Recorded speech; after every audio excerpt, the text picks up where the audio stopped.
40 વર્ષ સુધી અંગ્રેજોના દાંત ખાટા કરવાનું કામ કર્યું હતું તે આપણા સૌ માટે ગૌરવની વાત છે। પંચમહાલના માનગઢ ડુંગર પર ગોવિંદ ગુરુના નેતૃત્વમાં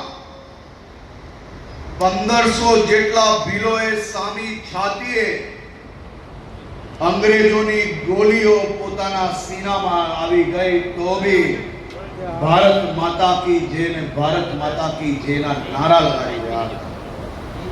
જલિયાનવાલા બાગ કરતા પણ ભયંકર નરસંહાર સાબરકાંઠાના પાલ ગઢવાઉ ખાતે થયો, જ્યાં મારા 1200 થી વધારે આદિવાસી વીરોએ હસતા મુખે શહાદત આપી। આવા હજારો લાખો આદિવાસી ભાઈ બહેનોએ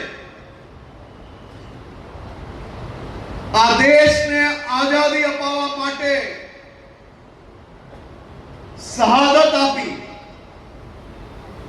અને એવા વીર આદિવાસી શહાદતો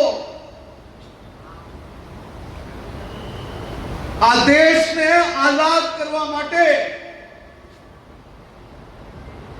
તેમને જે સપના જોયા હતા, આ દેશ તો આઝાદ થયું,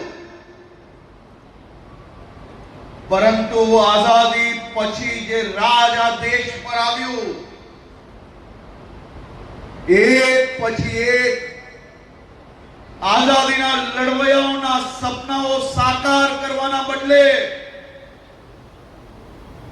એ સપનાઓ તોડવાનું કામ આ કોંગ્રેસ સરકાર દ્વારા કરવામાં આવ્યું।